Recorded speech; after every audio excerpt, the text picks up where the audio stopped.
Hey, welcome to Credit Makes Sense with Netiva, the Frugal CrediTnista, where we answer your questions about money, credit, and everything in between. Today, I am answering questions from you, my prosperity partners, and it's right after we wrapped up a full week of doing some myth-busting credit myth-busters. So I had about three more that I got well more than 10 questions on, and I wanted to go ahead and address that in today's Credit Makes Sense segment. If you haven't shared, definitely share. If you haven't liked the page or subscribed, go ahead and hit a sister and let me know that you're rocking with me. And if you don't know who I am, again, I'm Netiva, the Frugal CrediTnista. I own M&H Financial Services, where we help women and couples over 30 to create custom credit solutions so they can crush their financial goals. I also own the amazingly bomb Credit on Fire Academy, where we teach you how to master your money, destroy your debt, and soar your credit score so you can begin leveraging it to create wealth. And I also run the epic free Facebook community, Credit Makes Sense, where we teach you how to repair, restore, rebuild, and transform your credit scores with some of our free tools. Definitely left the links for all of those below. You just got to go to the pin section when you go into the Credit Makes Sense group and grab your freebies to get started. Left the dollar trial link for Credit on Fire and the link for me and my prosperity team if you'd like to work with us one-on-one. Let's get to it. So the very first question that I got is, can I really soar my credit score in 30 days? I'll read it verbatim, as I always do. Hi, Netiva. She told me I couldn't say her name. Hi, Netiva.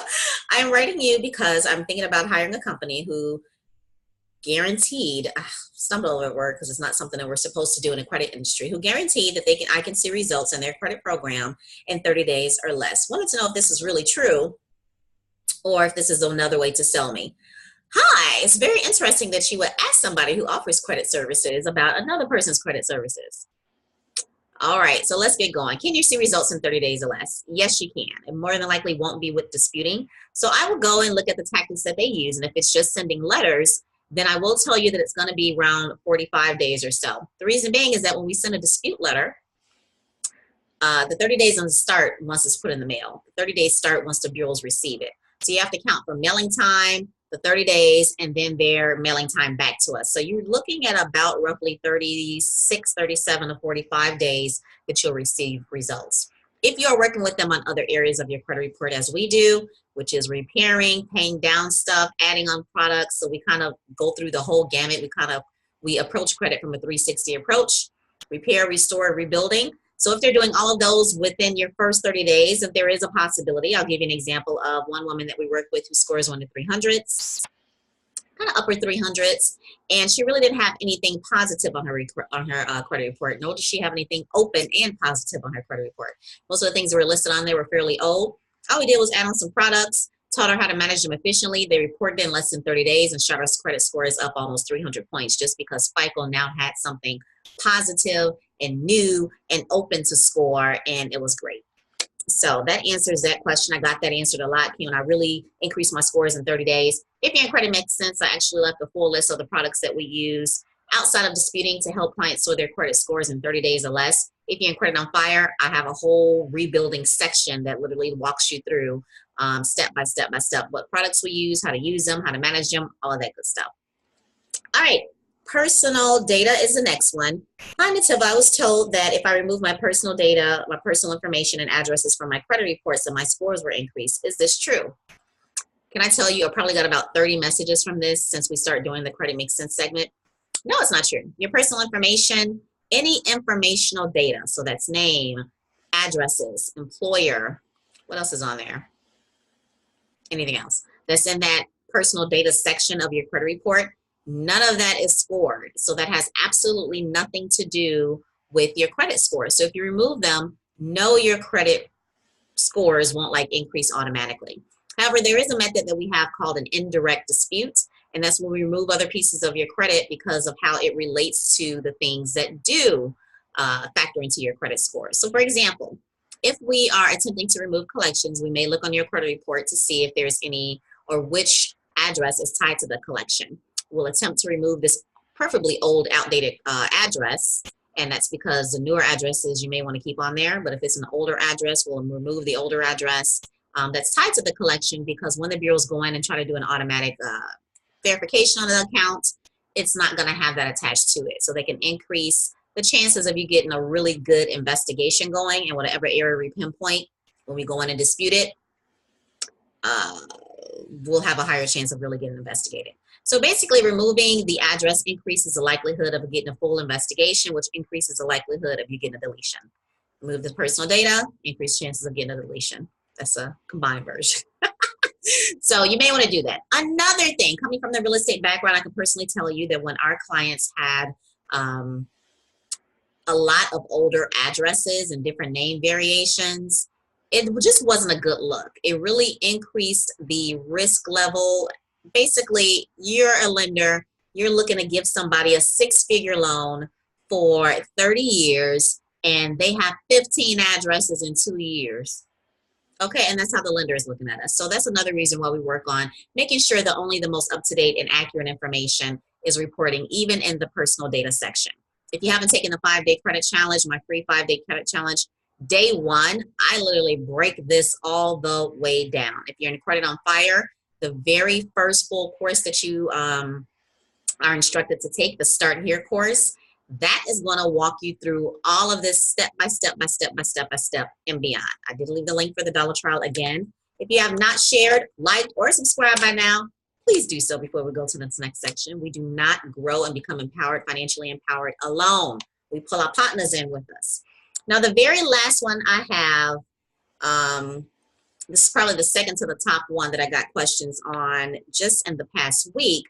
And one of them was pertaining to, well, it's about closed credit cards. One of them was pertaining to they want to close their secured card. Another wanted to close First Premier card. Another one just wanted to know, do they have to keep all of their accounts open, especially when these annual fees are killing them softly? So let's make sense of some things. Actually, wrote a blog. I'll actually put a reminder to put the link down here on how to close accounts without tanking your credit scores.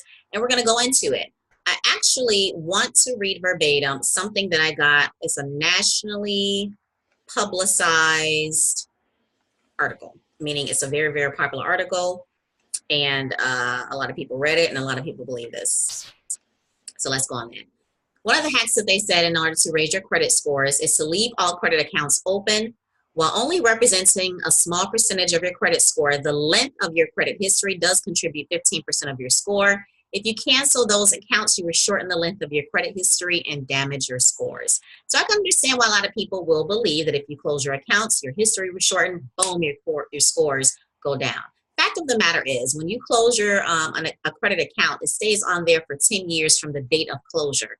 10 years from the date of closure. That's a long time to not have to worry about an account that's been closed not to factor into your scores anymore. You have 10 years, it's still going to factor into your age, and so it's not going to tank your scores right away. As we are improving and rebuilding on our credit and our overall finances, we want accounts that reflect that. There's no way I'm going to be the upper 600s, 700s, and darn near 800s with a secured credit card on my account. The interest rates are high. It's not unsecured. There's no rewards or anything tied to it. So therefore, it's no longer matching my credit profile, and it's no longer working for me. So I'm going to want to get that bad boy out of my pocket. There's no way I'm going to be in the upper 600, 700, 800, and I'm walking around with a Credit One, a First Premier card, or a store card that doesn't really offer me any benefits. There are some good ones. Like I love Nordstrom, Sam's Club. I can name a couple other ones. So there are some good ones. So I'm not talking about those. But the other ones, no, I'm not walking around with those in my wallet anymore. They no longer deserve to be there. They've served their purpose. They've helped me increase my scores. Now it's time to get rid of them as I start moving up the ladder for scores that now match my current credit profile. I left the full link where I detail that about how to close it without taking your credit scores. But like I said, the answer to the question is that it stays on your report, factors into your age for 10 years. So it's not going to tank your credit score when you drop it. And in 10 years, you can build up some more stuff. And the things that you did keep open are now going to be like 20 years old. Well, 10, at least 10 years older. Whatever age they are now, plus 10. I don't know if that makes sense. Whatever age they are now. So if they're 5 years old, they'll be 15. If they're 2 years ool, they'll be 12. So whatever that is, so you'll still have a substantial amount of history that's going to keep your scores up.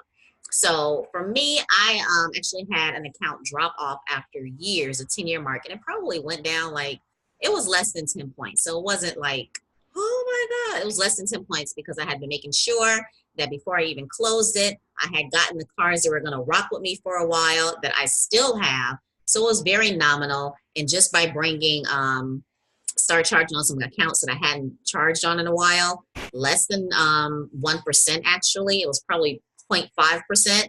That just kind of reawakened it in the FICO scoring model.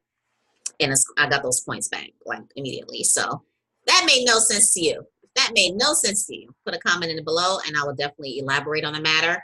If you want me to walk you through everything, teach you, and give you support doing bi-weekly Q&A sessions, Credit on Fire is for you. If you're looking for one-on-one assistance, smack that Soar My Credit Scores button.